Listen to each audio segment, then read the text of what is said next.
Wah. Ya, assalamualaikum warahmatullahi wabarakatuh. Terima kasih atas waktunya. Ya, di supervisi dari saya, ya, ini merupakan sebuah rangkaian kegiatan untuk tugas guru penggerak ya. Maka saya guru penggerak angkatan 8. Kira-kira nanti saya minta izinnya mau observasi ibu kelas yang ketika pembelajaran antropologi ya, antropologi. Jadi saya akan melihat ibu ketika di kelas bagaimana masa pembelajarannya. Tapi sebelumnya ini kita akan adakan dulu kegiatan tentang observasi kelas. Jadi apa yang akan kita dapatkan setelah supervisi di kelas itu. Nah, kira-kira keadaan ibu di kelas itu sekarang bagaimana? Untuk yang kelas antropologi 2 kebetulan kelas debut ya, jadi ada mengkondisikan biasanya mengkondisikan mereka fokus sebelum belajar. Biasanya yang pertama kita lakukan adalah doa dulu. Setelah doa kita senang. Kalau di jam pelajaran satu, kalau yang sudah memang nggak bisa biasanya untuk mengkondisikan atau memfokuskan anak ke mata pelajaran itu biasanya dikasih apa ya, stimulus ya, stimulus. Ini untuk yang sekarang akan disampaikan itu tentang arkeologi. Nah, saya akan memberikan video pendek itu tentang bagaimana riset virtual Sakira yang menyimpan banyak benda arkeologi itu ke anak-anak dulu sekitar 15 menit. Ya, sebelum saya jelaskan, jadi mereka juga tahu dulu apa sih benda-benda arkeologi. Jadi ibu pengen berdiskusi ketika itu. Ya, nanti setelah memberikan materi, sedikit materi yang intinya aja, nanti kita bagi menjadi kelompok-kelompok. Kita bagi 8 kelompok. Per kelompoknya itu antara 4 sampai 5 orang. Nanti biasanya dibagi per subtema. Subtema dibagikan, kemudian mereka berdiskusi dengan bantuan paket, PPT dan juga apel. Setelah mereka berdiskusi, apa yang akan disampaikan, kemudian mereka ini presentasi. Itu tujuan akhir ya produknya. Nah, kira-kira kalau sekarang ketika yang mau diskusi saya area yang ibu pengen tingkatkan apa? Itu saja keaktifan anaknya. Keaktifan anak jangan sampai ada beberapa siswa yang memang aktif yang sudah banyak mendapatkan poin karena saya kalau anak menjawab ini dan poin 1 poin menjawab. Tapi anak masih ada yang secara spontan menjawab. Akhirnya saya biasanya menunjuk anak tersebut untuk menjawab. Keaktifan kelas.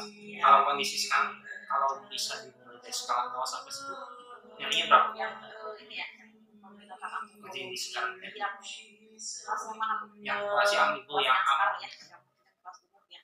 Kalau yang kelas umum itu ya kalau di 1 sampai 10 5 lah gitu. 40%. Kalau kondisi idealnya ibu inginkan berapa? Ya sampai 8 atau 9 ya. 8 atau 9. Jadi ibu yang ingin nanti di area yang dikembangkan tentang aktifan kelas, di mana yang tadinya berada di level 5 pengen jadi 8. Kira-kira strategi ibu yang pengen coba diterapkan gimana? Itu yang pertama menerapkan sistem poin ya, poin menjawab supaya mereka lebih semangat untuk menjawab. Karena poin itu kan bisa ditambahkan ke nilai ulangan harian.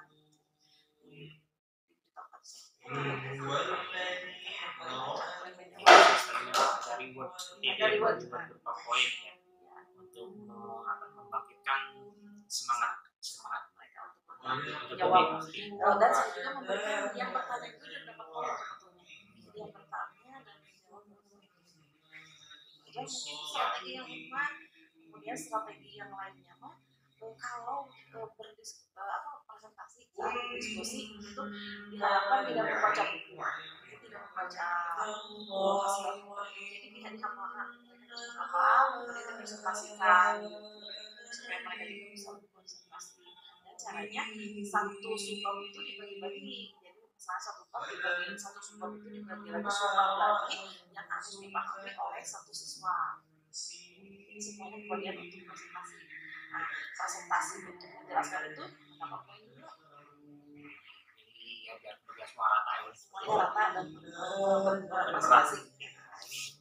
Nah, dalam teknisnya saat presentasi mereka kalau presentasi kelompok 2, kelompok 3 silakan pertanyaan. Nah, itu juga untuk menanam poin. Jadi ada poin sebenarnya, ada poin menjawab juga presentasi. Jadi kelompok lain itu bisa lebih konsentrasi. Misalnya kelompok 2 yang sedang presentasi, kelompok 3 itu konsentrasi untuk membuat pertanyaan. Kalau kelompok 3 membuat pertanyaan, boleh dilempar ke kelompok lain supaya lebih semuanya terlibat ya kelas. Baik, mungkin itu ya nanti akan kita lihat di kelasnya. Semoga bisa berhasil ya melaksanakannya semoga lancar. Itu aja mungkin ya Bu, nanti kita akan ke kelas pada jam berapa? Hari Selasa ya. Iya, 3, 4 atau 4, 5 nanti. 3, 4, 5. Oh, 3, 4, 5. Ya, sampai ketemu nanti di kelas lagi. Terima kasih. Ya, sama-sama. Berapa menit tadi? Ada kegiatan di luar KBM, tapi itu juga sebetulnya KBM ya, rumah materi tentang proyek kelima ya. Dan sekarang hari ini kita KBM dulu selama 2 hari ya. Mudah-mudahan kalian dalam keadaan sehat semuanya ya, tetap semangat belajarnya ya. Dan hari ini kita akan membahas pertemuan kedua nih ya, setelah kemarin kita menjajaki tentang arkeologi ya, dengan literasi di perpustakaan. Ibu bebaskan kalian untuk mencari jawaban-jawaban ya, ataupun juga materi-materi yang berhubungan dengan arkeologi ya. Ibu kemarin menugaskan tentang evolusi manusia itu bagaimana sih, evolusi kebudayaan itu bagaimana sih gitu ya. Tapi masih bebas dalam suatu wilayah yang sangat luas sekali gitu ya. Sekarang kita akan lebih fokus lagi ke kajian arkeologinya. Ya, apa saja sih yang menjadi kajian arkeologi? Oke, siap ya? Ada yang masih ingat waktu kemarin literasi di sana yang kalian tuliskan tentang evolusi manusia? Menurut kalian evolusi manusia itu yang menjadi kajian arkeologi nanti itu apa saja? Silahkan acungkan tangannya, masih berlaku poin ya, yang bisa menjawab dapat poin 1. Oke. Apa sih yang kalian tuliskan waktu itu tentang evolusi manusia? Apakah manusia saat ini atau manusia di mana? Zaman mana? Oke, Iqbal. Perkembangannya. Iqbal yang kemarin Iqbal tuliskan di kelompoknya itu perkembangan manusia dari masa. Perkembangan manusia suku Sunda, Bu. Oh ya, suku Sunda. Oke.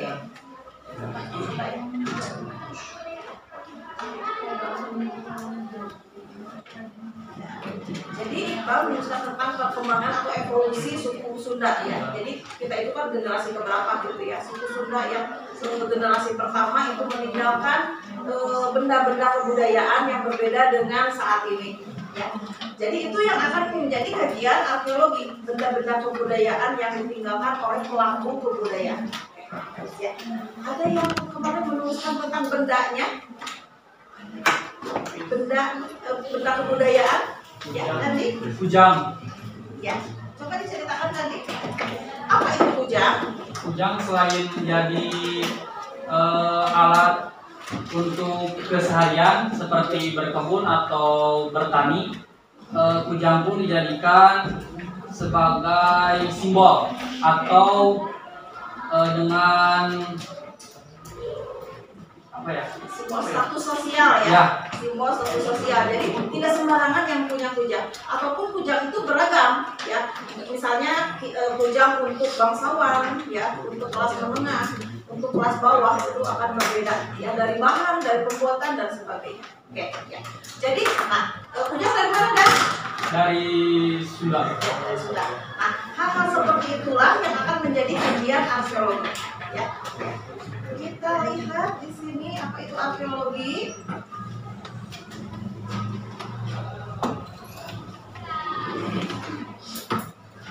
Kita lihat dulu arkeologi arkeologi itu yang akan kita kaji adalah tentang pengertiannya, tujuan pembelajaran, mengapa kita belajar arkeologi, kemudian bidang arkeologi, dan teknik pengumpulan data arkeologi dan hasil data arkeologi itu yang akan menjadi kajian kita. Kemudian arkeologi. Nah, arkeologi itu berasal dari bahasa Yunani ya, arkeo. Arkeo itu adalah kuno ya. Jadi benda-benda yang kuno.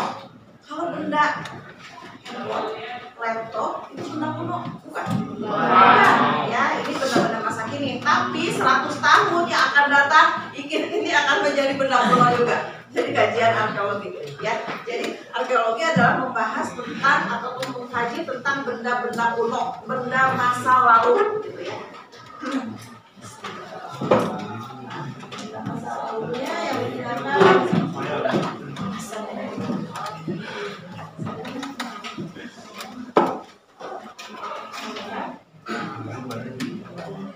tujuan pembelajarannya tentu saja ini kalau kita melihat ataupun mengkaji tentang arkeologi, benda-benda budaya yang ada di wilayah Indonesia ini akan meningkatkan kesadaran kita akan kekayaan khasanah budaya bangsa Indonesia. Dan itu sesuai dengan P5 ya, pembentukan karakter mencintai negara kita ya, kecintaan terhadap negara kita. Terus pembelajarannya itu ya, yang selanjutnya. Nah ini kalian kemarin tidak ibu minta untuk membagi kajian arkeologi ya. Jadi sekarang kita akan lebih fokus lagi. Kajian arkeologi itu ada dua, ada arkeologi prasejarah dan arkeologi sejarah. Ada yang tahu perbedaan prasejarah dengan sejarah itu apa? Perbedaannya? Sebelum sejarah, artinya sebelum jam kedua mengenal tulisan ya, sebelum mengenal tulisan itu disebut masa prasejarah ya. Setelah mengenal tulisan itu disebut masa sejarah. Hari kita hidup di zaman mana? Sejarah ya, tulisan ya. Kalau di Indonesia, mengenal masyarakat Indonesia, bangsa Indonesia itu mengenal tulisan kapan kira-kira menurut kalian? Apakah sama dengan Mesir? Zaman Firaun? Kira-kira kapan kita bangsa Indonesia mengenal tulisan? Ya, pada saat apa tuh? Pada saat pemerintahan apa, Bianca? Pada saat pengesahan di kerajaan Sultan, ditemukannya prasasti huruf Pahlawan. Ya, ya. Jadi sekitar abad ke-7 atau tahun 700 ya, saat berdirinya kerajaan Kutai ya.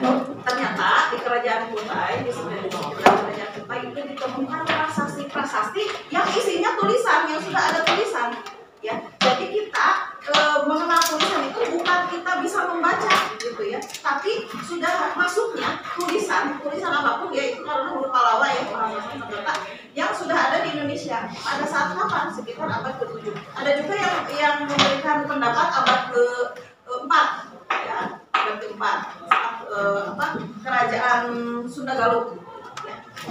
Jadi berbeda-beda. Tapi di Mesir kuno gitu ya, di Mesir kuno itu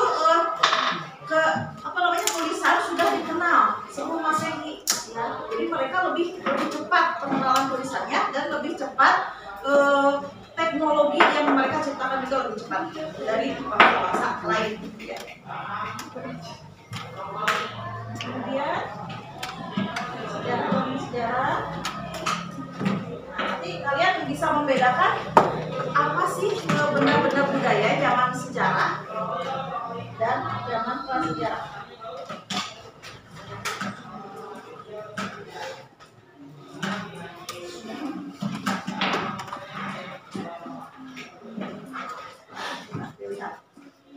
Arkeologi prasejarah.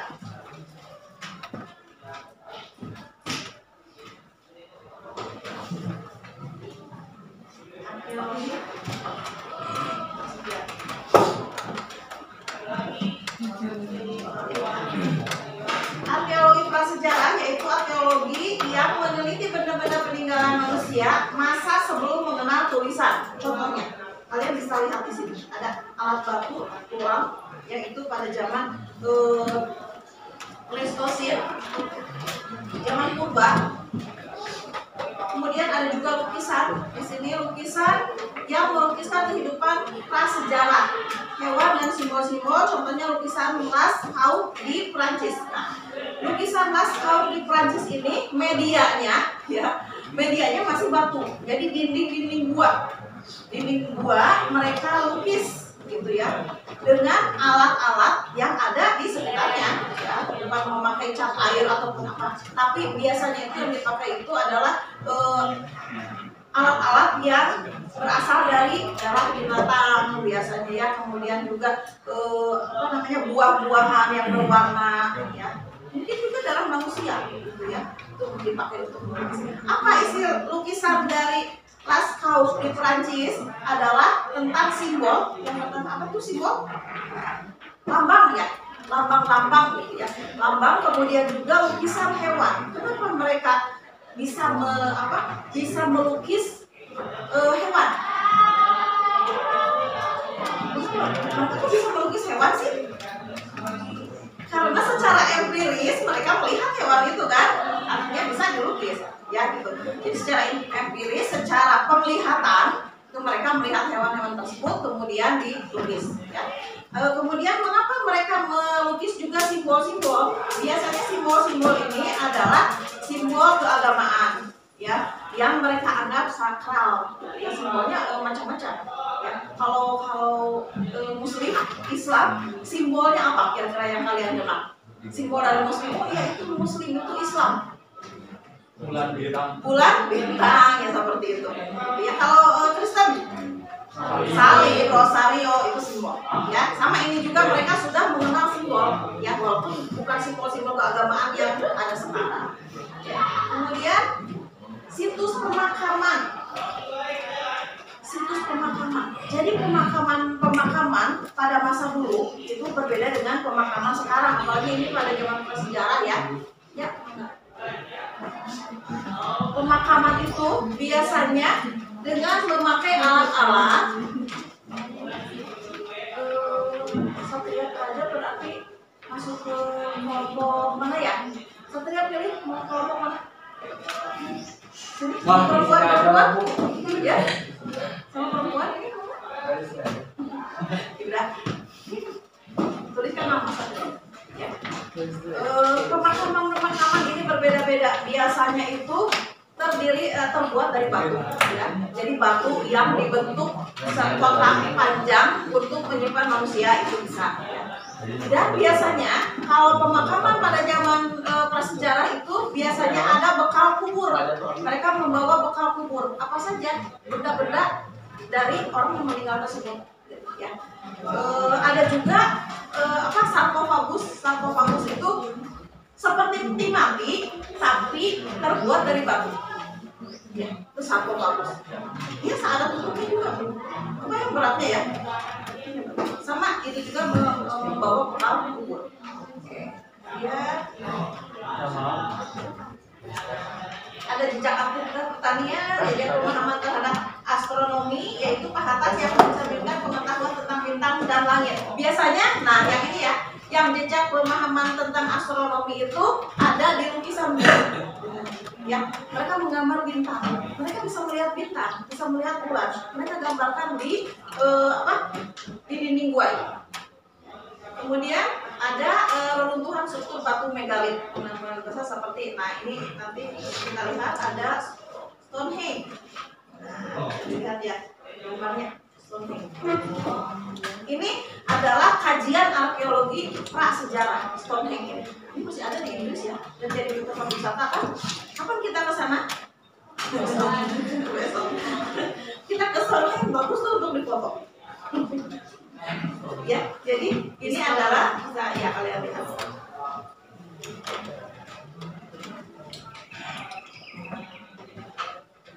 Siapa yang bisa menjawab apa makna dari Stonehenge? Mengapa bentuknya seperti itu? Stonehenge.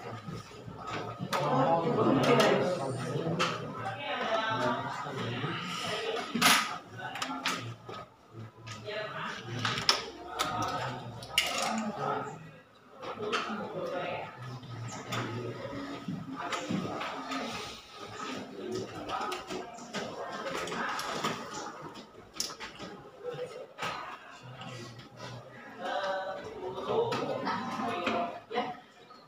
yang bisa menjawab apa fungsi ataupun apa makna dari Stonehenge?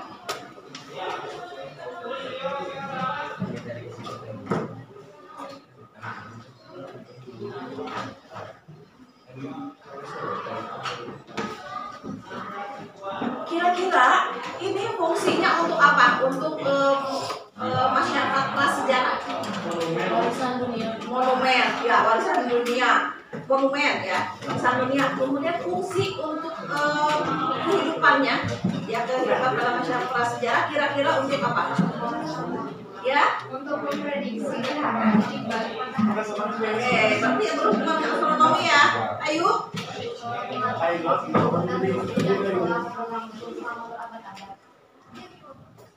Sudah canggih ya mereka ya. Ini zaman prasejarah loh. Ya. Jadi entah bagaimana ya, mereka bisa menentukan waktu, letak matahari dan sebagainya yang berhubungan dengan astronomi. Ya. Ini kan tinggi sekali ya. Bagaimana mereka menyimpan batu di atasnya, kemudian menyimpan batu di bawah, gitu ya. Pak itu mereka mempunyai teknologi tersendiri yang tidak bisa dilakukan oleh masyarakat sekarang. Ya. Kemudian biasanya batu Stonehenge ini karena masuknya ke megalitikum, ya, itu biasanya dipakai juga untuk ritual keagamaan. Biasanya dipakai untuk ritual keagamaan. Jadi saat mereka melihat matahari, letak bulan dan sebagainya, itu tidak mereka hanya melihat saja, tapi ada ritual-ritual khusus, ya, ritual-ritual untuk menghormati pencipta alam. Oke. Itu yang sejarah, yang prasejarah. Sekarang yang sejarah. Arkeologi sejarah artinya setelah abad ke-7 ataupun abad ke-4 kesini sampai sekarang berarti ya. Itu arkeologi sejarah. Nah, coba kalian lihat di sini contoh-contohnya sama apa berbeda dengan tadi yang prasejarah? Di mana letak perbedaannya? Ya, di mana letak perbedaannya? Kalau tadi kan ada kapak batu, Stonehenge, ya. Nah, kalau di arkeologi sejarah di sini bisa dilihat ada perkembangan teknologi ya, perkembangan teknologi dan ilmu pengetahuan. Kita lihat di contohnya itu, ibu berikan contoh. Kalau yang Pompei ibu nggak berikan contohnya ya. Nanti kalian lihat sendiri ya, yang kota Pompei. Kan ini ada dua kota yang ibu kota di sini. Dua kota itu ada kota Pompei dan kota Petra. Itu adalah peninggalan atau arkeologi sejarah. Ya, artinya ini setelah mengenal tulisan manusia. Coba kalian lihat teknologinya rumah di Petra Yordania ini sudah ini ya, arsitekturnya cukup bagus, ya, sudah sangat bagus. Itu adalah dinding-dinding gua, dinding-dinding batu yang dipahat menjadi rumah. Bayangkan coba teknologinya seperti apa. Dinding-dinding batu yang dipahat menjadi rumah. Kita kan bikin rumah, kebayang juga. Bikin ruangan ini, coba mereka pahat. Kemudian pahatannya itu nggak sembarang memahat, indah bentuknya, gitu ya. Sudah ada enggak. Dan ini sekarang menjadi tempat wisata juga. Nah, mudah-mudahan kita bisa ke sana wisata ke Yordania, ya. Dengan melihat, nah ada tambahan juga di kota Petra ini bukan hanya tempat tinggal atau rumah tinggal saja, tapi mereka juga punya tempat untuk pertemuan yang terdiri dari batu-batu. Ya, mungkin nanti kalian bisa search ya bagaimana kota Petra itu, ya. Jadi semacam apa ya? Tapi tidak terbuka ya, terbuka, tidak ada ininya. Jadi mereka bisa menampilkan segala macam kesenian di sana ataupun juga ritual keagamaan. Kota Petra.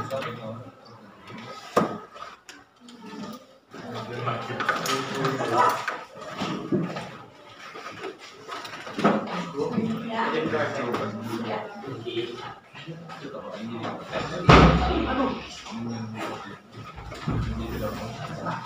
Kalian baca dulu arkeologi sejarah. Kira-kira yang menarik menurut kalian dari contoh arkeologi sejarah yang mana?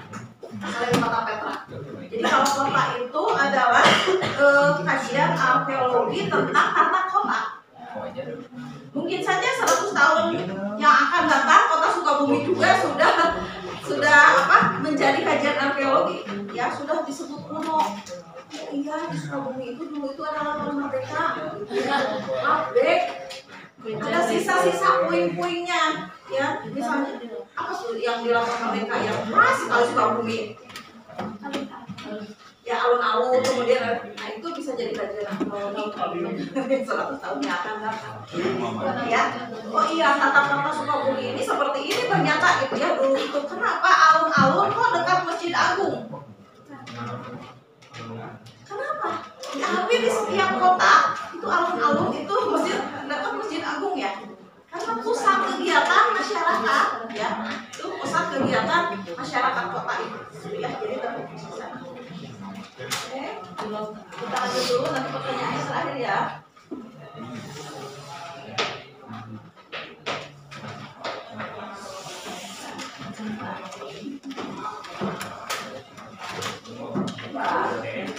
Siapa yang mau baca tentang teknik kumpulan data arkeologi yang pertama, penjajakan itu apa sih? Siapa yang mau baca? Ayo, coba. Yaitu memeriksa kembali data arkeologi yang tersedia apakah sudah mampu menjawab pertanyaan untuk penelitian lebih lanjut. Ya, jadi awal kita meneliti situs arkeologi itu harus penjajakan dulu. Ya, yang pertama itu penjajakan.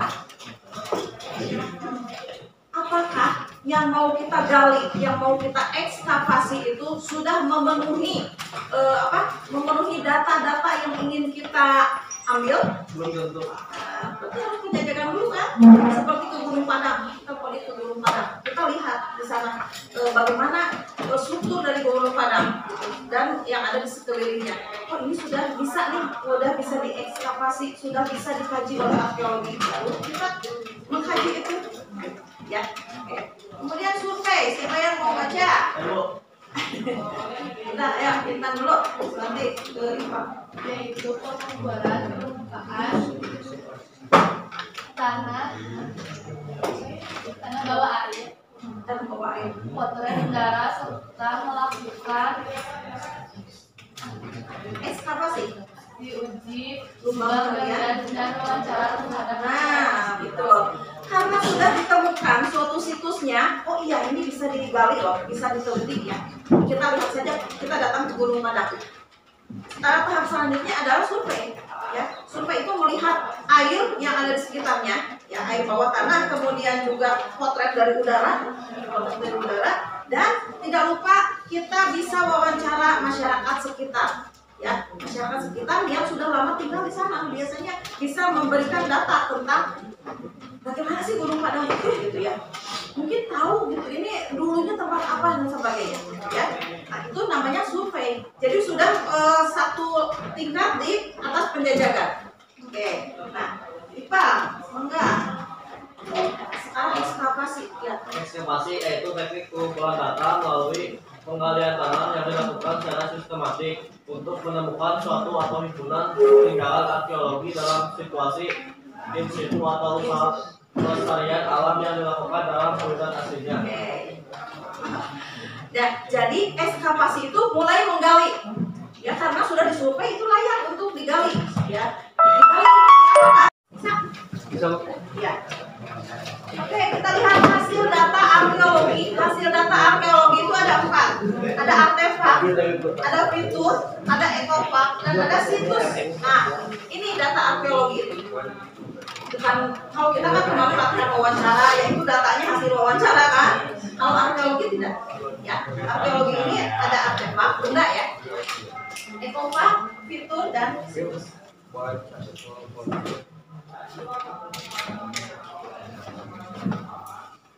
Ini akan dijelaskan di pertemuan yang akan datang yang objeknya.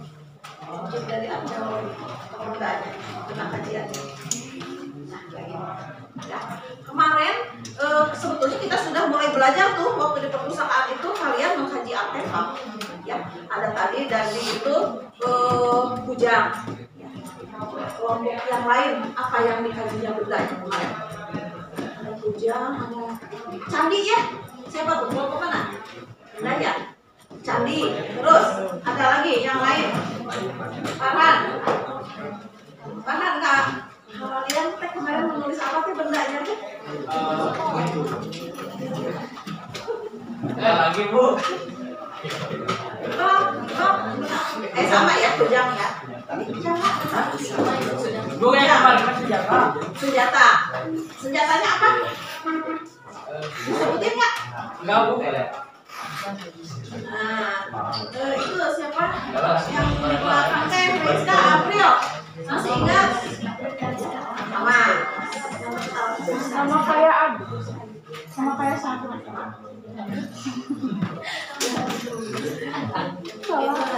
Laisa apa? Enggak sekolah. Enggak sekolah. Ayu kemarin bedanya apa itu? Kenapa ya ibu kok tahu ya yang nggak sekolah? Jangan ditanya. Ini sekolah. Baju adat Jawa Ibu. Baju ya, pakaian ya, betul. Pakaian adalah termasuk artefak. Ya, pakaian, perhiasan, wadah, alat transportasi, senjata itu masuk artefak.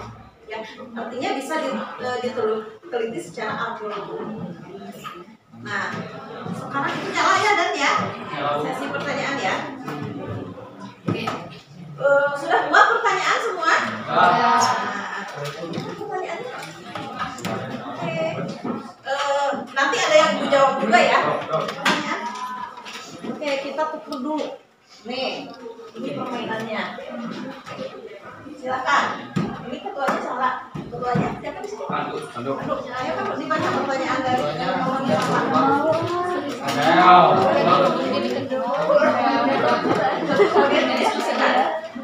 Bagaimana perkembangan teknologi telah mempengaruhi kemajuan arkeologi dalam beberapa dekade terakhir? Itu pertanyaannya ya. Kalau sama pertanyaan kelompok itu. Mengapa di arkeologi dibelah menjadi prasejarah dan Dibagi berenang. Dibedakan. Oh, dibedakan. Siapa yang mau jawab dulu? Mau Pandu mau salah? Itu pertanyaan buat mengapa tuh kemajuan teknologi dalam ekskavasi ya, ekskavasi itu penggalian sekarang kan sudah teknologi sudah canggih ya, sehingga bisa mengukur tuh tanah itu bisa diukur ini tahun berapa gitu benda itu dibuat itu ada ya. Ada apa ya? Dijawab teman-teman. Sama kelompok Pansel. Nanti ada yang dijawab oleh kelompok ibu juga dari apa kelompok lain. Mau dijawab sekarang?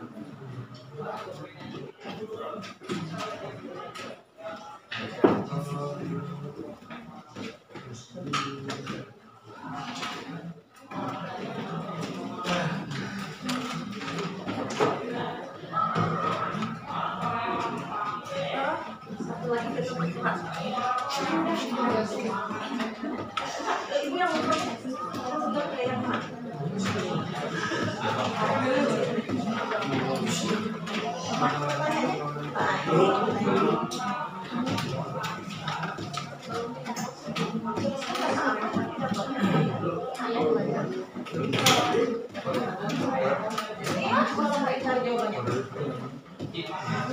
ini satu aja ya, dipilih berarti ya.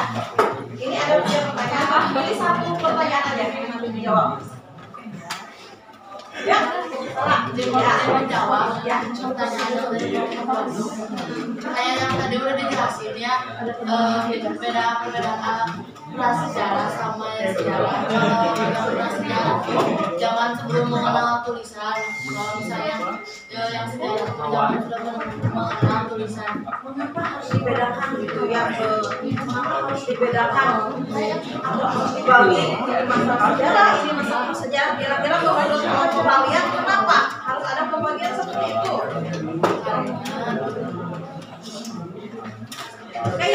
jawab ya, karena poin itu bebas untuk siapa aja. Coba tadi Ibu pernah mengingatkan, coba contoh-contohnya antara arkeologi sejarah dan prasejarah beda nggak? Beda. Apa yang membedakannya? Perkembangan teknologi. Oke, ya Kak. Perkembangan teknologi yang pada masa prasejarah itu masih kayak belum kenal tulisan dan kayak masih kalau arkeologi sejarah itu udah berkembang. Udah mengenal Teknologi. Nanti Udah banyak sama. apa? Diulang lagi kalau Tadi kan perbedaan prasejarah dan sejarah. kenapa harus dibagi arkeologi sejarah, arkeologi prasejarah? Karena ada sebelum mengenal tulisan dan sesudah mengenal tulisan. Ya, kenapa harus dibedakan? Apa yang membedakannya? Dari segi pengetahuan atau teknologi. Betul. Lihat ini. Kota atau rumah-rumah yang ada di Petra. Kota Petra. Kemudian ini yang ada di Inggris ya, Stonehenge. Nah, gitu. Bedakan bentuknya. Lebih rumit yang mana? Yang Petra. Sudah ada pengetahuan yang lebih untuk membuat, misalnya untuk memahat dan sebagainya itu di yang Kota Petra. Ya, jadi mengapa harus kita bagi? Karena kebudayaan dari masa sejarah dan prasejarah itu berbeda dalam hal teknologinya. Ya. Kemudian yang kedua, kenapa harus dibedakan? Karena arkeologi sejarah dan arkeologi prasejarah itu akan mengungkap kehidupan masyarakat pada masanya. Ya, jadi akan terlihat kehidupan masyarakat pada masanya. Yang di Kota Petra itu masyarakatnya sudah mengenal misalnya perdagangan, kemudian pertunjukannya sudah canggih gitu ya. Beda dengan masyarakat yang di sejarah. Ya, jadi akan sederhana. Kemudian tadi kelompoknya Bianca dan kelompoknya itu Satria. Mana yang mau menjawab duluan? kelompoknya Talita. Talita ya. Pak, siapa yang mau menjawab duluan? Coba dibaca message apa pertanyaannya dari kelompok itu? Kenapa penelitian arkeologi yang utama dalam mempelajari tingkat sejarah dan pada masa prasejarah? Kenapa? Oh, yang itu yang dipelajari jejak sejarah dan prasejarah, message? Karena untuk mengetahui proses perubahan budaya dari masa lalu. Oke, proses perubahan budaya. Terus apa lagi?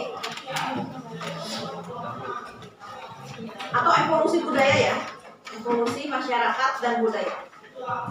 Kemudian apa lagi kira-kira? Kenapa harus ada penelitian itu? Untuk mengungkap kehidupan masa lalu, gitu ya. Untuk mengungkap kehidupan masa lalu. Ternyata saat ditemukannya gerabah, gitu ya. Oh iya, dulu itu mereka baru mengenal gerabah. Kalau sekarang udah stainless, ya sudah besi, logam dan sebagainya. Untuk mengenal kehidupan masa lalu. Oke, kelompoknya Talita, sekarang dijawab pertanyaannya. Sudah dibaca dulu.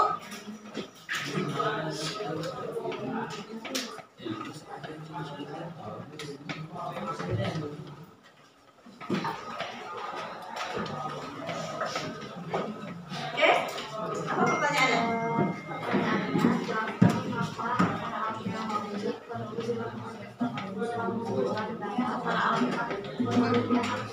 Ya, kenapa harus ekskavasi?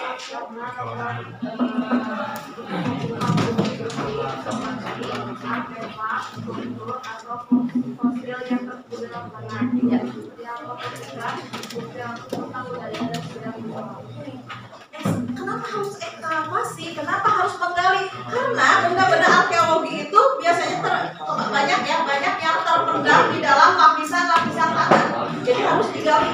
Gitu. Ya, walaupun ada yang tidak di lapisan tanah juga ada sebetulnya ya, yang sudah. Tapi itu juga hasil penggalian biasanya. Ya, seperti kota Petra itu tadinya kan kota yang hilang, sebetulnya itu kota yang hilang.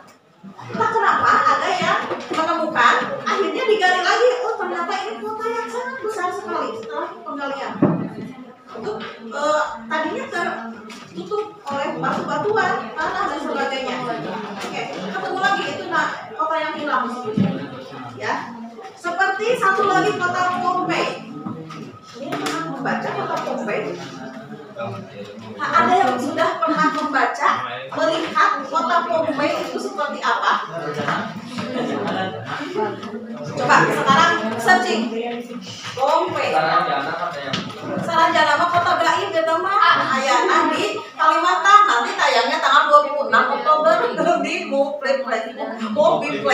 Ibu juga mau nonton? Nonton bareng Bu. Nonton bareng, ayo coba. Nanti ada namanya antropologi. Bayarin. Kita nggak lihat gimana aja.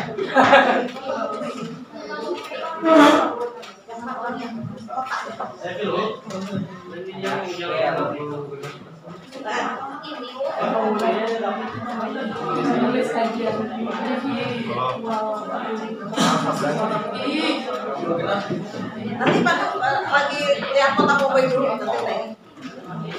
Coba kalian lihat kota apa itu kota Pompei?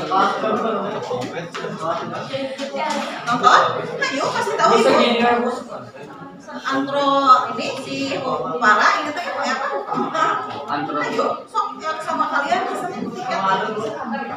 Saya mau semua nggak? Tanggal 26 tayangnya kan? Ya, ayo. Bayarin bos sama si Pak. Sip. Bayaran sama Pak. Nanti kasih tahu ibu ya. Ada si Pak. Udah di searching kota Pompei itu kota apa sih? Kota ini kota maksiat. Kota maksiat. Pompei teh itu juga sama tadi itu tertutup tulis ya sampai akhirnya ada yang menemukan kembali digali ternyata banyak benda arkeologi di sana dan ada manusianya juga yang sudah jadi batu ya jadi batu manusianya itu. Kalau kota Pompei itu dulunya itu terkenal letusan gunung berapi. Gunung apa ya? Lupa ibu di situ. Gunung Vesuvius. Gunung itu kan meletus. Langsung itu semua satu kota itu terkubur, ya terkubur. Dan berjuta-juta tahun yang lalu ada yang menemukan lagi. Ternyata dulu gitu ya. Nah, gitu. Jadi bukannya benda-bendanya saja, tapi manusianya juga bisa ditemukan kembali dan dengan posisi ada yang menunjuk aneh-aneh ya, menunjukkan free sex.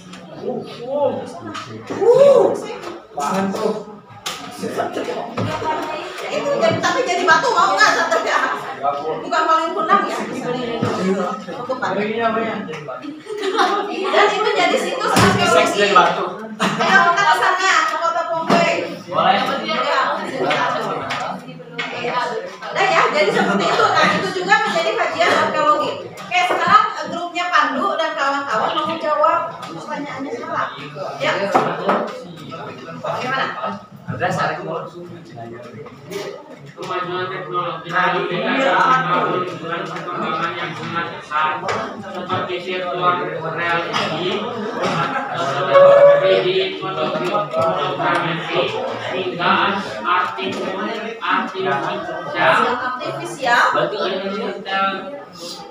AL yang dirasa mampu dimanfaatkan oleh arkeologi sebagai sarana penelitian dan penyebarluasan informasi kepada masyarakat.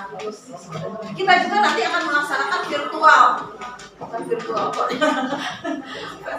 kunjungan virtual, ya dalam rangka pemahaman arkeologi ini. Kita akan mengadakan kunjungan virtual. Dan kalau kunjungan virtual mah ya di kelas, tapi kita mengunjungi situs Trawulan di Majapahit. Jalan-jalan di situ bisa, ya. Nanti ibu berikan linknya. Oke, ya.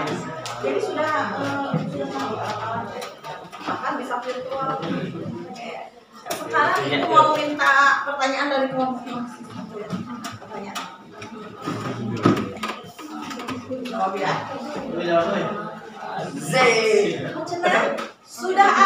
Apakah sudah ada teknik penelitian arkeologi modern saat ini? Jika ada, mohon dijelaskan sistem penelitian dijelaskan oleh Pandu tadi dengan virtual apa tadi reality. Virtual reality, kemudian juga untuk mengukur kedalaman tanah, dan kita ketahui itu tanah itu ada di lapisan apa ya, neolitik misalnya ya, mesolitik dan sebagainya, sudah ada alatnya ya, jadi bisa diketahui langsung. Apa pertanyaannya yang belum diambil ya? Ya. Mengapa kebanyakan ilmu yang mempelajari tentang manusia banyak diambil dari bahasa Yunani? Nah, itu tanya sekarang. Ini berhubungan dengan sejarah dan prasejarah. Ini kata mengapa kebanyakan ilmu yang mempelajari tentang manusia banyak diambil dari bahasa Yunani, bukan hanya ilmu yang mempelajari manusia, ya, ilmu biologi, ilmu hukum dan sebagainya diambil dari bahasa Yunani. Kalian berpikir secara logika tadi, ada masa prasejarah, ada masa sejarah. Kenapa ini dipakai bahasa Yunani? Ya, yang jawab dapat poin 2. Kenapa? Karena pengertian dan sebagainya ya, etimologis diambil dari bahasa Yunani. Kebanyakan katanya diambil dari bahasa Yunani.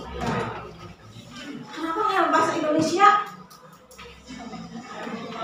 Kenapa dari bahasa Sunda yang kaya sekali akan bahasanya? Kenapa kok diambil dari bahasa Yunani? Silakan kalian pikir secara logika, kembali lagi ke arkeologi, ke sejarah dan prasejarah. Dilihat yang tadi, yang penelitian prasejarah itu siapa saja atau bagaimana saja. Kemudian yang penelitian sudah sejarah mengenal tulisan itu mana aja yang ibu jelaskan tadi. Kota Petra, kota Pompei. Ya, enggak 2 poin ya kalau kamu betul. Karena Yunani itu merupakan pusat peradaban dunia yang sangat baik.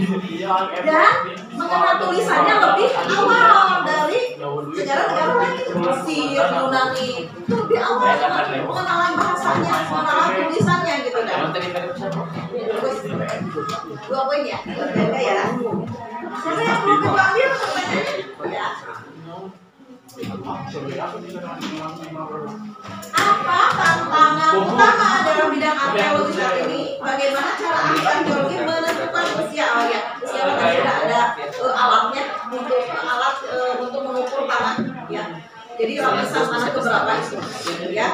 Kemudian tantangan. Nah, itu kembalikan kepada kalian. Kira-kira tantangan penelitian arkeologi saat ini apa? Tantangan penelitian arkeologi menurut kalian apa sih sebenarnya?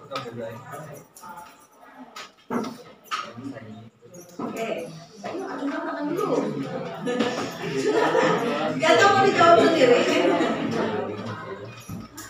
Jelas, apa kira-kira tantangannya? Raja, ayo sekarang apa? Apa tantangannya saat ini untuk penelitian arkeologi?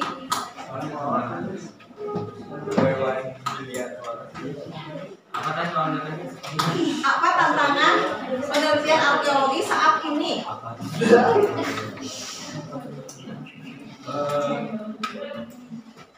Menurut kalian aja, menurut logika kalian aja. Jangan menurut arkeolog. Kalian belum jadi arkeolog.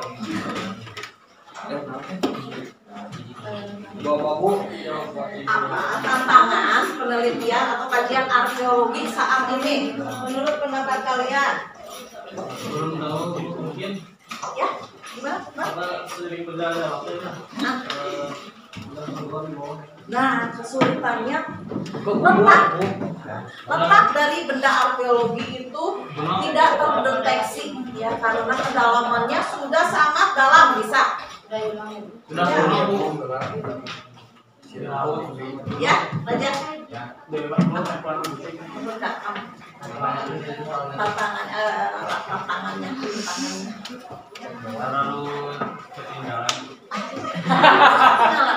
Terlalu ketinggalan apa? Oh, ya. Jadi terlalu panjang waktunya, terlalu panjang gitu ya, sehingga peninggalan tersebut sudah tenggelam di lapisan tanah terus pertanyaannya di ya.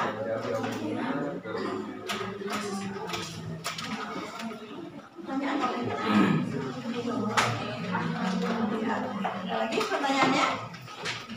Ini belum dijawab ya? Tapi udah kejawab.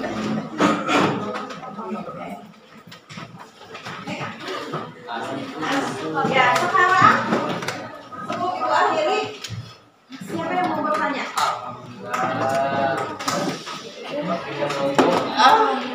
Satu orang yang bertanya. Bertanya boleh, menyimpulkan juga boleh. Satu orang yang bertanya.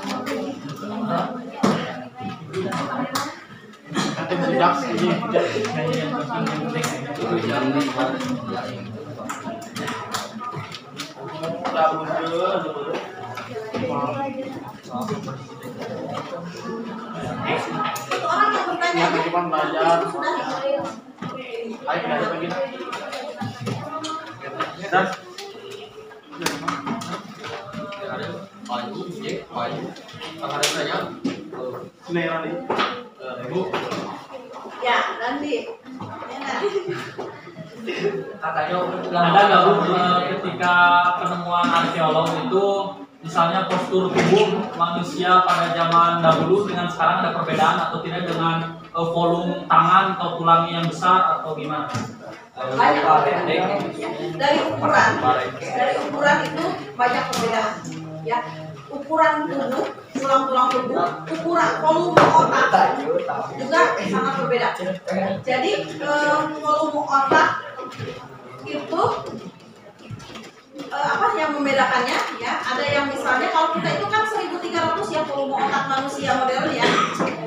Nah volume otak manusia ini purba ya, yang Homo floresiensis itu hanya 900.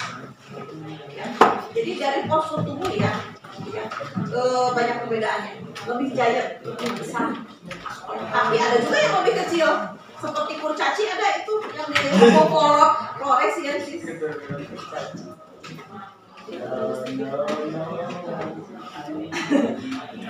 Ya kalau dibandingkan manusia modern ya, dari segi IQ, walaupun besar misalnya IQ-nya masih tetap di bawah manusia modern.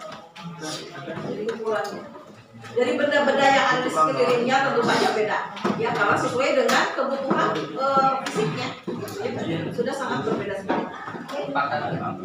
Itu ya dari ya, jadi berbeda ya dari mulai ukuran tubuhnya, volume otaknya gitu ya, benda-benda yang ada di sekelilingnya juga itu sangat berbeda. Nah, penutupnya atau kesimpulannya, jadi untuk hari ini kita mengenal ataupun kita mencoba untuk belajar tentang apa itu arkeologi, ya, apa itu arkeologi sampai dengan teknik tadi, teknik pengambilan data-data arkeologi, ya, yang sangat berbeda dengan penelitian yang lain. Ya. Kemudian nanti untuk pertemuan mendatang kita akan membahas tentang data-data arkeologi tadi. Ada artefak, ada ekofak, fitur, dan situs. Ya. Jadi kalian bisa nanti dipersiapkan dibaca dulu apa sih artefak itu, ekofak itu apa, ya, situs dan waktunya jam ketiga.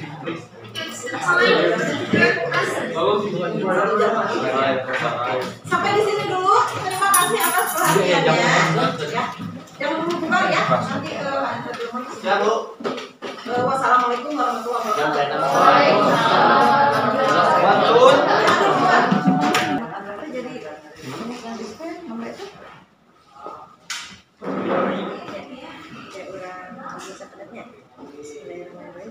dan ngawal-ngawal kosna nyaku abdi kawaga kami hatur nuhun atas rangkaian tugas supervisinya Kak Ilma. Hanya memang dari kegiatan ini diharapkan baik untuk Pak Ilma, untuk saya, untuk Ibu juga ada pengalaman dan pembelajaran. Karena memang sekarang itu lagi dikembangkan supervisi akademik berbasis coaching. Nah selama ini kita tahu supervisi itu lebih ke pemenuhan administrasi oleh guru ya, guru teh deg-degan anak kene, tapi kelanjutannya kadang tidak mendapat apa-apa juga, hanya checklist ayah gitu gitu. Nah untuk sekarang seperti yang sudah dilakukan oleh Pak Ilman, jadi di latihan supervisi itu ada praobservasi, observasi dan pasca. Nah di praobservasi kan Pak Ilman bertanya tentang tujuan, area pengembangannya apa, dan apa yang sudah disiapkan. Jadi sekarang itu supervisi itu pengusahaannya berdasarkan apa yang dibutuhkan oleh yang disupervisi, oleh guru yang bersangkutan, apa nih yang akan dikembangkan. Kalau kemarin kan begitu, semua guru diambil rata, administrasi harus penuh, ya, dan tidak ada. Kalau sekarang nggak begitu. Jadi, nah di dalam prinsip coaching itu ada 3 prinsip. Yang pertama, tidak ada siapa yang lebih tinggi lebih rendah, hanya kesetaraan sebagai teman. Kedua, berpikir kritis, dan yang ketiganya memberdayakan. Jadi Pak Ilman membantu ibu apa yang ingin dikembangkan, apa yang sudah dilakukan, akan ada sekarang. Jadi yang ketiga nanti di pertanyaan pasca. Nah, yang 3 prinsipnya, pertama, biarkan ibu refleksi dulu apa yang sudah ibu lakukan. Kedua, sampaikan catatan observasi, dan terakhir tindak lanjut. Hanya 3 pertanyaan besar, tapi nanti mungkin pertanyaan bisa berkembang ke mana sesuai dengan kebutuhan ibu. Mungkin itu sebagai pengalaman, itu sebagai keselamatan. Atau nonton ibu jadi kembali pengen ilmu anak abdi. Kami sampai dah abdi di kegiatan dia gini dinikmati ya pencerahannya malahan seroge ilmu abdi kunaon kenikmatan ayeuna jadi detik pungkur. Nah, pokoknya ibu kita Pak sebagai tenaga mangga aku ilmu dia. Abdi hanya mengobservasi Pak Ilman sampai ke ibu gitu ya. Maka kami bahasa ibu. Iya, terima kasih Bu Rizka. Kita ketemu lagi setelah waktu itu di pra observasi sama ketika observasi di kelas. Terima kasih sudah diizinkan saya bisa mensupervisi Bu Rizka. Untuk sekarang ada yang seperti yang tadi Bu Eri bilang, ada tahapan yaitu pasca observasi. Setelah kita kemarin hari Selasa kemarin waktu itu kita di kelas, ada mungkin ada catatan beberapa. Cuman sebelumnya mungkin dari Bu Lisa sendiri melihat ketika saya mensupervisi, ada yang ibu bisa sampaikan, apa yang kira-kira yang ibu sudah nyampe nya, atau apa ya, kejadian apa ya, mungkin Bu silakan. Assalamualaikum warahmatullahi wabarakatuh. Jadi pada saat pembelajaran waktu itu ya, yang keluarga supervisi itu kebetulan materinya tentang arkeologi. Arkeologi itu baru ada di Kurmer, ya. Jadi sebelumnya tidak ada materi arkeologi. Saat penjelasan materi arkeologi itu cukup sulit bagi saya untuk menyampaikan ke anak setingkat SMA. Karena di perguruan tinggi juga kalau arkeologi itu sudah satu mata kuliah.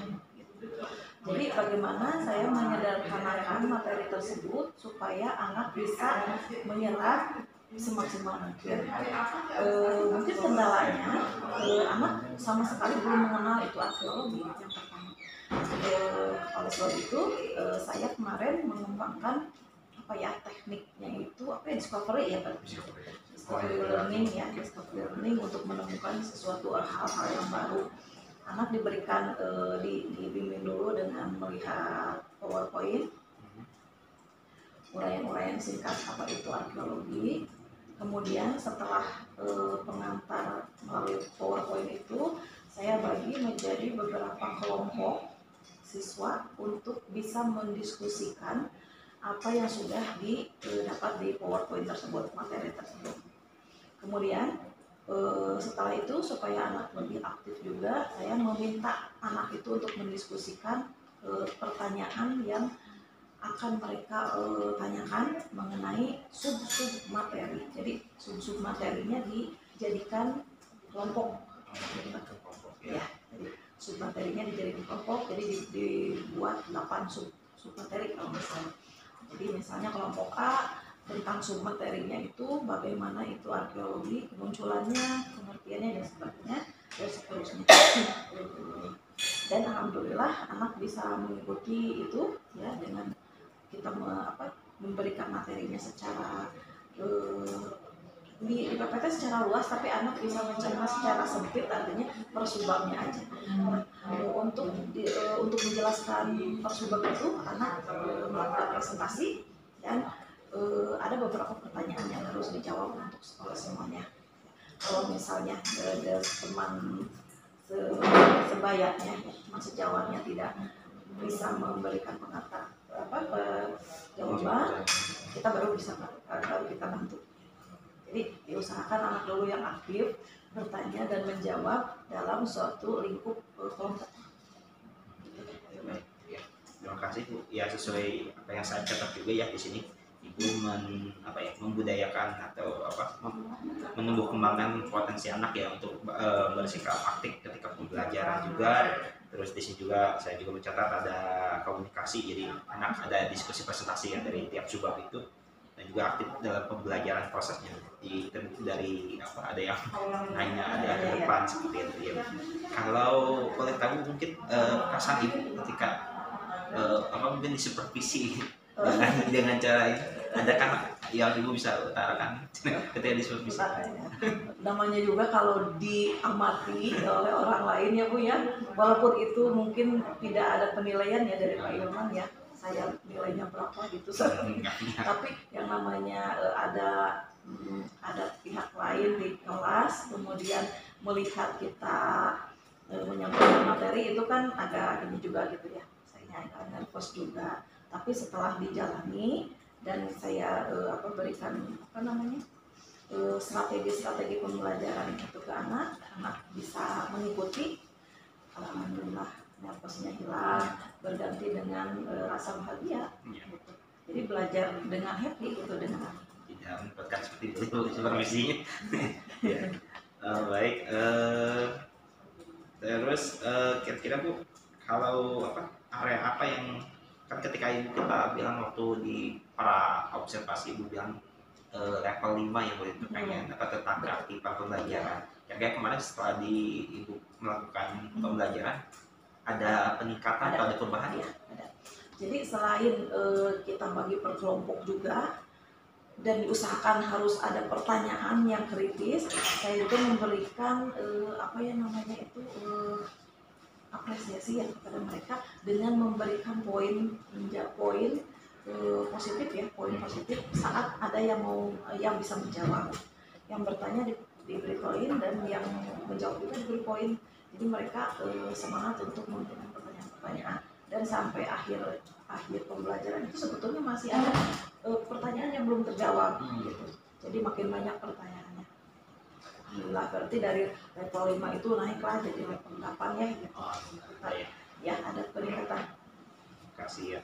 Terus untuk Ibu mungkin ada rencana tindak lanjutnya ke depannya, Ibu mungkin ingin ada area apa lagi yang ingin dicapai atau pengen mencoba strategi baru atau apa, ada rencana Ibu ke depannya ketika pembelajaran? Iya. Atau mungkin Ibu juga bisa kayak memberikan praktik baik, pengalaman baik mungkin ke sama guru atau gimana, mungkin terus rencana Ibu gimana? Iya, kalau rencananya ke depan sih ada ya, ada rasa ingin mengembangkan terutama dalam metode pembelajaran IPS ya, di sana saya juga berusaha untuk coaching dengan guru-guru IPS. Karena untuk guru antropologi mungkin di sini saya sendiri, tapi guru IPS kan banyak di sini ya. Kita biasanya saling tukar informasi, tukar pendapat, dan tukar ide ya untuk mengembangkan ini yang bagus dikembangkan, sepertinya yang ini nih tekniknya seperti gitu ya. Tekniknya seperti ini kita kembangkan yuk sama-sama gitu, karena kita sama-sama IPS ya, dengan guru sosiologi, dengan guru sejarah gitu. Dan untuk kedepannya sih saya berharap ada suatu pelatihan kecil-kecilan gitu ya untuk tingkat sekolah gitu, khusus yang mapel IPS gitu Pak Ilman. Jadi kita bisa lebih mengembangkan strategi pembelajaran yang efektif dan efisien bagi siswa IPS gitu Bu. Karena kan siswa IPS dengan IPA itu dari segi abstraksi ya gitu ya, pemikirannya itu kan berbeda. Jadi bagaimana supaya pelajaran IPS itu lebih menarik gitu, tidak monoton hanya menghafal. Nah, saya ingin ada kedepannya ya semacam pelatihan atau mendatangkan narasumber gitu Pak Ilman ya, untuk bisa mengembangkan metode pembelajaran di kelas sosial, di kelas IPS. seperti tadi Ibu satu pengen pengembangan apa ya menjalin komunitas yang baik komunikasi yang baik dengan komunitas di guru IPS ya. Terus tadi pelatihan mandiri ya. Maksudnya bukan IHT ya, semacam kayak ya pelatihan khusus ikut pelatihan gitu ya, pengembangan ya pengembangan pelatihan ya. Saya juga ingin mengikuti itu gitu kalau mungkin ada ya Bu ya pelatihannya gitu. Jadi ya gitulah mungkin kendala kalau di IPS ya pengembangan ilmu sosial itu kan sebetulnya terus ya berkembang dinamis, tidak ada yang statis gitu. Nah, saya ingin mengajak anak-anak itu lebih bersemangat untuk apa ya melaksanakan bahwa ini loh IPS itu gitu. Salah satunya di antropologi gitu ya. Materi pun berarti Ya. update gitu ya. Ya betul. Dan menuntut kita juga mengganti apa ya tugas-tugas yang real gitu ya Bu ya, untuk penelitian, untuk contoh-contoh kasus yang lebih viral, yang lebih gitu. Aktual, update ya. Nah, dengan apa kita memberikan hal-hal itu kepada anak, contoh-contoh itu otomatis kita juga dituntut untuk lebih dari anak kan ya Bu ya. Nah, untuk itulah perlunya coaching, perlunya pelatihan gitu Pak Ilman. Kalau untuk segi apa ya, aspek penilaian mungkin Ibu ada yang ingin dikembangkan atau yang merencana ke depan? Aspek penilaian di kelas ya, atau mungkin dengan gaya baru atau apa gitu. Jadi aspek penilaian itu saya dari sudah menerapkan beberapa aspek ya Pak Ilman ya. Ada memang ujian tulis ya, ada ujian lisan untuk mengukur keterampilan anak dalam berbicara. Kemudian ada juga presentasi kelompok. Tapi dalam presentasi itu tetap saja penilaian itu individu yang saya berikan gitu. Cuman untuk merumuskan masalahnya mereka bersama-sama, tapi saat mempresentasikan di kelas penilaian tetap individual. Itu yang memotivasi anak untuk bisa berbicara di depan, untuk berusaha. Jadi baru 3 yang dikembangkan kalau untuk penilaian. Ya. Oke, satu lagi ada langsung ini penelitian lapangan langsung secara langsung, tapi tidak keluar dari sekolah gitu ya. Jadi misalnya ada satu materi praktek ya, satu materi, kemudian ini materi merupakan suatu permasalahan sosial misalnya Bu ya gitu. Ayo kita lihat di lapangan bagaimana, coba kalian wawancara teman-teman kalian tentang aspek ini misalnya gitu, tentang permasalahan ini anak keluar. Jadi sudah ada 4 mungkin yang dikembangkan. Itu berarti ya Bu, kalau saya melihat berarti dari pengembangannya kan dari segi prosesnya itu ada ya, dengan berbagi diferensiasi proses di segi kelompok, banyak kelompok, terus kalau depan juga sudah dicapai juga, dan mungkin di hasil ya di konten tadi ada yang Ibu pengen ada yang ujian tulisnya ada ujian lisannya ada, tapi itu ini penelitian lapangan ya. Jadi nanti ada kemudian diferensiasi itu termasuk kategori mungkin ke produk mungkin nanti ya, karena ada yang di ujian tulisnya, ada yang berupa lisan, ada yang presentasi. Mungkin itu Bu pertanyaan-pertanyaan saya bisa ajukan. Terima kasih atas waktunya. Mungkin nanti kalau ingin kalau ada waktu kita bisa ngobrol kembali ya Bu di lain waktu. Ya, itu aja mungkin. Terima kasih sekali lagi atas waktunya, atas kesempatannya saya bisa seperti Ibu ya dengan belajar ini ya, dan semoga Ibu juga bisa tertarik menjadi seperti saya tadi, juga penggerak juga. Ya, sama-sama, terima kasih. Jadi banyak ilmu juga, jadi banyak refleksi juga buat saya Bu ya. Itu yang tadinya mengajar ya gimana ya, ya udahlah menurut saya aja gitu kan. Lagi tidak ada teman untuk bercerita gitu kan. Sekarang ada teman untuk bercerita, untuk sharing. Mungkin nanti juga ada masukan dari Pak Ilman, dari Ibu juga masukan seperti ini ya untuk pembelajarannya. Gimana sih pembelajaran yang menarik untuk siswa itu ya Bu ya. Siswa kalau mengerti mungkin nomor 2 itu ya, tapi menarik dulu lah, tertarik dulu ke materi dulu, minatnya dulu ya, minatnya dulu, motivasinya dulu ya. Mata pelajar peminatan tapi nggak minat gimana? Ada yang seperti itu. Baik Pak Ilman, Ibu Rizka, sekali lagi saya berterima kasih. Kalau boleh saya menyampaikan catatan observasi saya terhadap Pak Ilman dan juga mengkonfirmasi dari jawaban Ibu hasil observasi. Yang pertama tadi Pak Ilman sudah menyampaikan refleksi Pak Ilman sudah mengajak Ibu Linda untuk berefleksi. Pak Ilman membiarkan Bu Linda bercerita apa yang sudah Bu Linda lakukan di kelas, yang sudah baiknya apa, yang terasa masih perlu dikembangkan yang mana gitu. Lalu target capaian juga tadi Pak Ilman sempat ditanyakan. Bahkan Pak Ilman juga menanyakan perasaan apa yang Ibu rasakan setelah diobservasi oleh Pak Ilman. Dan jawaban-jawaban itu sudah terekam juga oleh saya bahwa perasaannya memang ketika kita diobservasi oleh siapapun pasti perasaan yang itu ada. Tapi seiring berjalan waktu maka yang terjadi adalah kebahagiaan yang Ibu rasakan karena melihat siswa belajar dengan aktif, karena kita juga sudah melakukan pembelajaran dengan terencana gitu ya, apa yang akan dilakukan nanti dan lain sebagainya. Kemudian juga hasil refleksinya tadi Ibu menyampaikan materi arkeologi yang memang sedikit berat disampaikan di tingkat siswa SMA karena itu ilmu baru begitu ya. Siswa belum pernah tahu apa itu arkeologi, tetapi Ibu sudah melakukan strategi untuk mengatasi itu, yaitu dengan cara pertama memperlihatkan tayangan dalam bentuk PPT.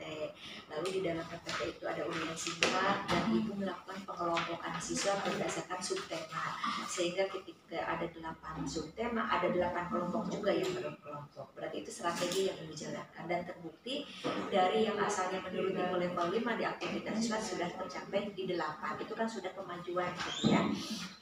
Nah, mungkin di lain waktu Pak Ilman juga boleh bertanya, mengembangkan pertanyaan tentang level. Kalau tadi tanyakan Ibu, asalnya Ibu di level apa? Level 5, apa itu artinya 5? Gitu. Pendalaman. Nah, terus ketika misalnya Ibu sekarang udah 8, Pak Ilman, apa artinya 8? Oh, ternyata siswa itu sekarang begini. Nah, jadi terbayang secara dua-duanya 8 itu mana, 5 itu mana gitu. Tapi itu secara keseluruhan ini sudah tersampaikan, tapi pengembangannya nanti ketika coaching mungkin itu bisa diperdalam di pertanyaan itu, sehingga ukuran 8, ukuran 5 kita jelas juga ya, gampang gitu, bahwa ada gitu, udah 8 deskripsinya ya. 8 kalau terus 8 siswa minimal 2 dia bertanya, minimal 2 dia menjawab, itu udah 8 menurut saya gitu ya. Kalau kemarin mah masih banyak ada siswa yang nggak bertanya Pak Ilman, jadi dia levelnya 5 misal seperti itu. Nah, kemudian juga tadi kendala yang dihadapi Ibu juga tentang kelompok juga ya, itu ketika strategi pengelompokan dilakukan dan itu sudah ada di level 8, saya setuju Ibu kan tadi sudah menyampaikan bahwa ke siswa itu disampaikan bahwa nanti yang akan saya lakukan penilaian itu selain penilaian kelompok, penilaian juga penilaian individu, sehingga masing-masing individu terdorong untuk dia juga ada namanya juga siswa pasti ingin ada penilaian dari gurunya gitu. Ketika disampaikan akan ada penilaian individu maka dia berlomba-lomba untuk menyiapkan pertanyaan, menyiapkan jawaban, sehingga mereka terdorong untuk berbicara juga karena ada penilaian individu. Nah, mungkin juga bisa ditambahkan ketika berkelompok biasanya kan yang terjadi nih Bu Srinya di kelompok kata teh rajin eta, menyatat eta, presentasi eta, mencari bahan juga eta. Nah, maka berarti kita nanti bisa juga nih menambahkan strategi di dalam kelompok itu, kita sampaikan kepada anak. Nah, silakan sekarang tentukan di kelompok kalian siapa nanti yang akan bagian berbicara di saat presentasi, siapa yang bagian nulis, siapa yang bagian mencari bahan. Nah, sehingga di dalam kelompok itu pun semuanya bertanggung jawab, punya tugas gitu. Itu mungkin bisa membantu lebih nanti. Jadi ada penilaian kelompoknya bekerja semuanya apa sih kerjasamanya bagus nih gitu. Itu juga mungkin bisa membantu lebih aktif lagi. Kalau Ibu tadi sudah 8 mungkin jadi nanti bisa meningkat lagi dengan cara itu mungkin. Kadang itu saya juga sering merasakan anak teh itu yang ngomong itu yang ini. Nah, mungkin kalau nanti dibagi gitu. Saya juga mungkin sampai gini aja Bu, apakah itu boleh gitu ya ke anak yang nggak kerja catat, suka aja tuh Bu ininya ya, apa sih sanksinya sebetulnya gitu. Polanya sama, itu kan mendorong untuk semuanya bekerja. Tapi mungkin kalau dibalik ya. Tapi kalau misalnya dibalik dengan pemberian tugas itu kita menghindari menghukum. Kan dua-duanya kan tujuannya sama, yang aktif, tapi yang tadi mau menghukum sifatnya kan ini mendorong ya. Nah, kalau kan tadi yang tidak kerja dicatat itu lebih ke sanksi. Kalau ini mah sok tentukan siapa yang nanti kebagian cari bahan, maka di situ anak ketika menuliskan kelompoknya juga nama kelompok saya Ilman, tugasnya apa?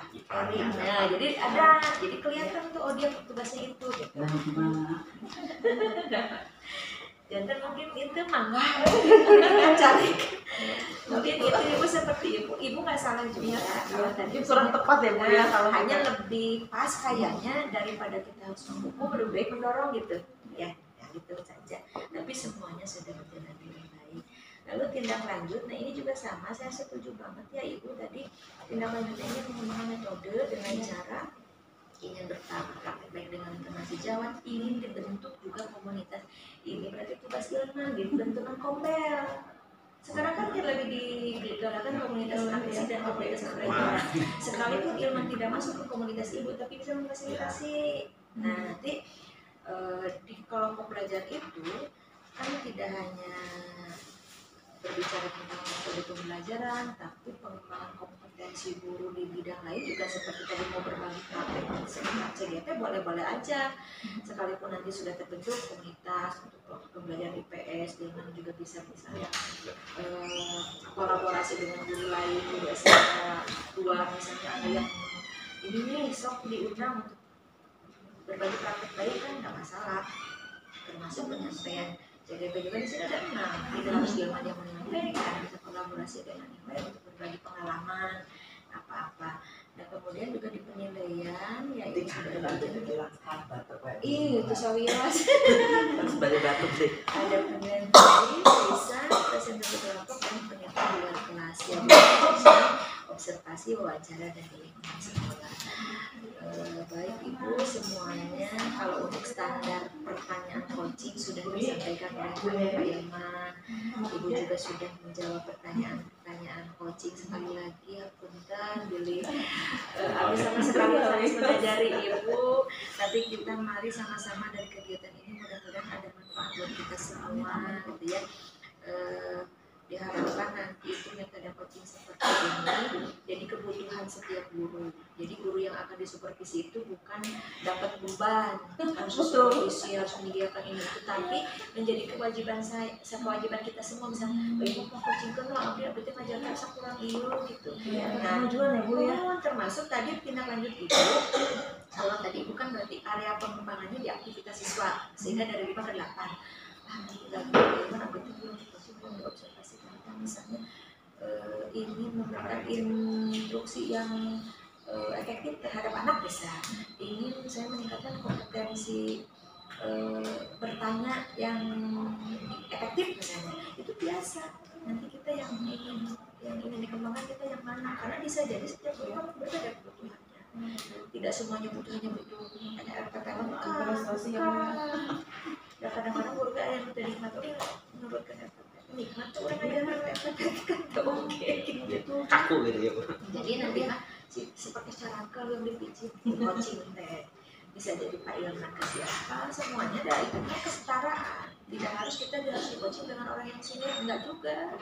Karena si coach itu fungsinya hanya membantu dengan pertanyaan bagaimana menggali apa yang jadi masalah, apa yang jadi solusi. Kan tadi juga Pak Ilman tidak memberikan solusi kepada ibu yang menyampaikan juga solusi. Oh nanti saya akan begini, oh yongki. Nah itu teh sekarang itu lagi dikembangkan. Mudah-mudahan kita semua teman-teman kita juga terbuka dengan pola itu. Jadi itu biasa nanti coaching ada sudah berarti di perpatahan. Kamu minta malah ya Bu ya nanti mah. Nanti bagaimana apa coaching gue lah, bisa segera masalah ini misalnya, abis yang dikembangkan tapi abis itu nggak emot gitu. Nah siapa tahu dengan ngobrol dengan teman digali misalnya tuh teman-teman pertanyaan apa yang sudah dilakukan, coba kamari gimana kekurangannya di mana. Itu kan nanti jadi kita berpikir gitu. Itu konten itu waktu mudah-mudahan itu payung nama tiasa gitu nyamunya supervisi itu ya konsep supervisi itu enggak supervisi yang menyeramkan menakutkan gitu juga kan. Kalau misalnya kepala sekolahnya belum tersentuh dengan pola ini nyalakan pertama itu bisa disampaikan kepada kepala sekolah, boleh oleh CGT-nya, boleh ibu yang sudah merasakan pengalaman di supervisi dengan pola ini. Jadi pada saat rapat mungkin bisa disampaikan bahwa supervisi itu saya mengalami di supervisi oleh yang seperti enak ini begini. Ada dia akhirnya terus supervisi dia seperti itu boleh dicoba ya dikembangkan atas laporan sih ke BPG apakah format ini bisa digunakan di sekolah, boleh diizinkan. Terus kan kami sekolah bisnis seperti mah Bu, waktunya mungkin bisa lebih panjang ya. Dari misal kita mulai masuk ke semester ganjil, kita mulai gitu kan, nggak kan sampai terakhir sekarang supervisinya ini gitu. Jadi tanggalnya itu ya. Iya, ada deadline. Dan lebih ke target penting laksanakan dan menjaganya ya sekarang. Bukan ke kebutuhan guru gitu kan, harusnya sudah ada tumbuh perasaan dalam guru itu butuh untuk mengembangkan gitu. Terus ibu kan harusnya ngajar arkeologi antropologi kayaknya itu saya MGMP gitu. Kan kalau namanya ilmu masih sekarang sebenarnya anak bisa dari berbagai sumber ya, tapi yang penting itu tadi kan kayak nilai-nilai yang sifatnya besar, kreatif, mandiri, jujur, tanggung jawab, fokus kan dalam belajar.